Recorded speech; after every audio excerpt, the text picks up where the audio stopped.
学习系列：如何有效从零开始学英文？好，我们直接切入正题。今天这份解析呢，要来彻底打破一个超级常见的迷思，也就是很多人觉得自己年纪太大了或起步太晚，所以绝对不可能从零开始学好英文。说真的，根本没这回事。如果你曾经觉得自己的英文大概没救了，或者看着一堆教材完全不知从何下手，那今天的内容绝对会让你完全改观。我们会把看似复杂的语言学习简化成最容易吸收的几个步骤。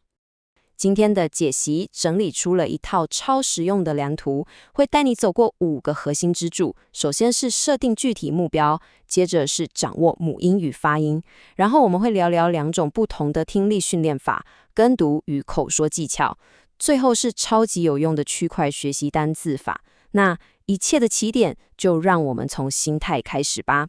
好，我们马上进入第一步，设定你的具体目标。来看看为什么想打好基础，必须从知道自己为何而战开始。其实啊，在你开始死背任何一个单字，或是翻开那厚厚的文法书之前，你真的必须先停下来问问自己，你到底是为了什么想学英文？是为了年底出国玩，还是工作上需要回信？又或者你只是单纯想第一时间看懂 Netflix 上的热门美剧？很多人学不好英文，真的不是因为不够聪明哦，而是因为根本不知道自己的目的在哪儿。厘清这点超级关键，毕竟学语言就像跑马拉松嘛，有那种发自内心的强烈动机，才能让你在遇到撞墙期的时候继续沉下去。这就完美解释了为什么你需要的是非常具体，而且跟自己生活切身相关的目标。像那种我要让老板刮目相看，或者是我要打败同事这种目标，说真的超模糊又很难控制。毕竟老板可能忙到根本没空注意你的英文有没有进步，对吧？把动力建立在别人的眼光上，其实蛮危险的。相反地，如果你为自己设定的目标是3个月后去英国玩，我可以自己顺利点餐，或者是可以不靠字幕看完一集 Netflix， 甚至能跟外国人轻松闲聊个10分钟，这种高度具体、可执行的目标，这才能保证你每天早上醒来都有满满的动力去练习。搞定目标后，我们来到第2步，掌握母音与发音。如果发音不对，就算你文法再完美，别人听不懂也是白搭哎。这里呢，资料来源点出了一个大家可能不太敢面对的事实，拜托，请直接抛弃过时的 KK 音标吧。我们以前在学校常常被逼着死背那些奇怪的符号，但说穿了，那只是以前没有网络、没有 YouTube 时代的一种生存工具而已。现在都有什么时代了？你只需要上网点击一下，马上就能听到最标准、最道地的真人发音。真的别再把时间浪费在查字典看音标了，直接听，然后直接模仿母语人士的声音，这才是帮大脑跟口腔肌肉建立记忆最直接也最快的方法。接下来这个就很有趣了，我们来做个快速的母音大挑战。台湾学生最容易卡关的其实就是母音。你看哦，像 A、E、I、O、U 这些发音，仔细拆解之后就会发现，短音的 fit 跟长音的 feet， 或是 sit 跟 seat， 它们听起来真的是截然不同的声音。很多时候我们觉得，我念对了啊，但在母语人士耳里却变成了完全另一个字。所以你真的要试着放下对拼字的视觉依赖，闭上眼睛，用心去听出里面那些细微的差异。那母音发错到底会怎样？这里有个超级好笑，但又是真人真实的例子。有位学生本来想请客人把他的东西，也就是 stuff， 交给外面的工作人员，也就是 staff。结果你猜怎么着？他母音发错了，当场把意思变成了请把你的员工交给外面的东西。天哪，你可以想象那个客人当下眉头一皱，满脸问号的表情吗？所以啦，母音只要一发错，整个句子的意思就会闹出超大笑话。这真的告诉我们，发音的精准度绝对是不容妥协的基础。既然掌握了发音，这份解析接着带我们进入第3步， 2种听力训练，来看看怎么不靠字幕就能听懂外国人在说什么。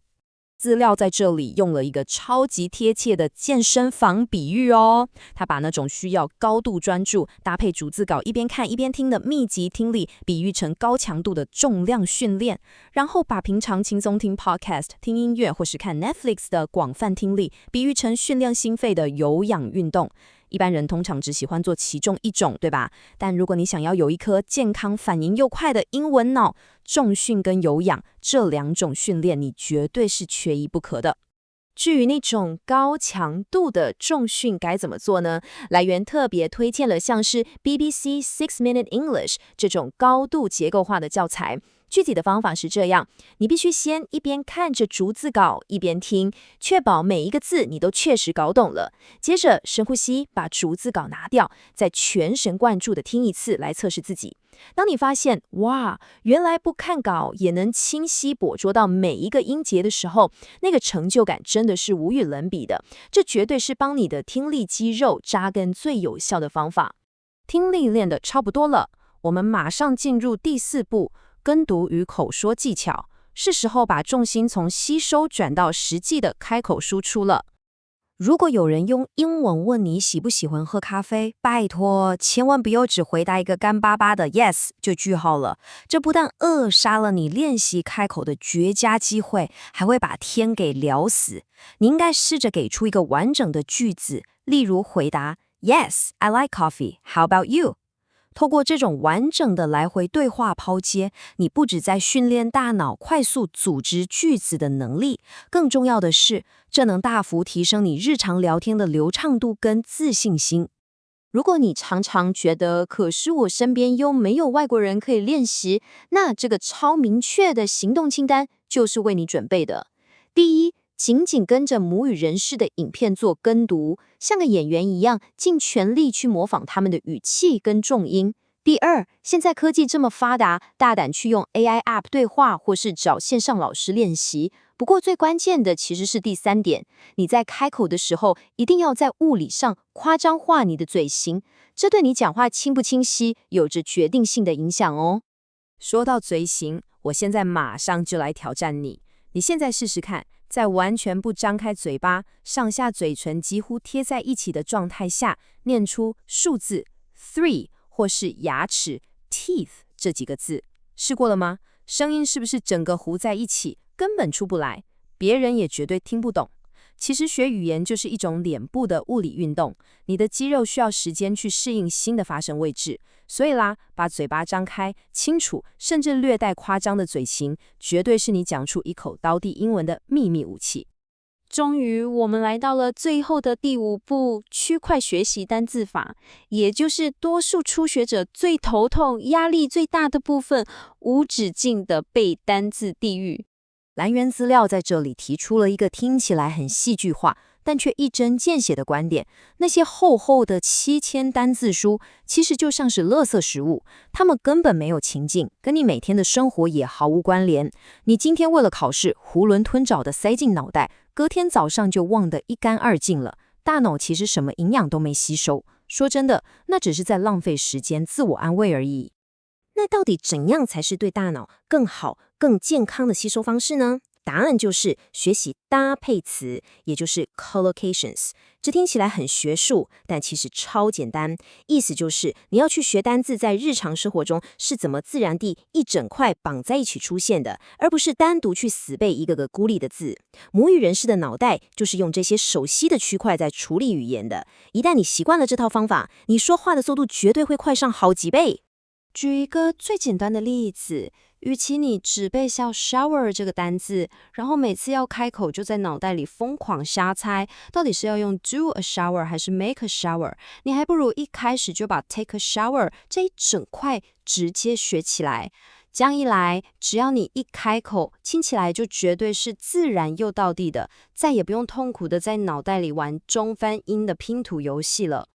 当你觉得准备好，想把阅读加入你的学习菜单时，拜托，一定要挑选那些有趣而且符合你目前程度的素材。像是 Webtoon 上的网络漫画啦，你看得懂的食谱，或是图文并茂的童书，都超级棒。资料特别提醒我们，如果你在看的时候没有每个字都看懂，绝对不要恐慌，这超级正常的。重点是享受那个乐趣，学会从上下文去猜意思，让大脑自然而然的吸收语感。好啦，基于我们今天在这份解析里拆解的这5大核心观念，在我们结束之前，我想留给你一个非常迫切的问题去思考：你今天此时此刻，到底要为自己写下什么样具体而且可以马上行动的个人目标，来正式启动你的英语学习之旅呢？是去预定一堂短短10分钟的线上绘画课，还是今晚就把手机界面换成英文？别再犹豫了，把目标找出来，勇敢跨出你的第一步吧。我们下次的解析再见喽。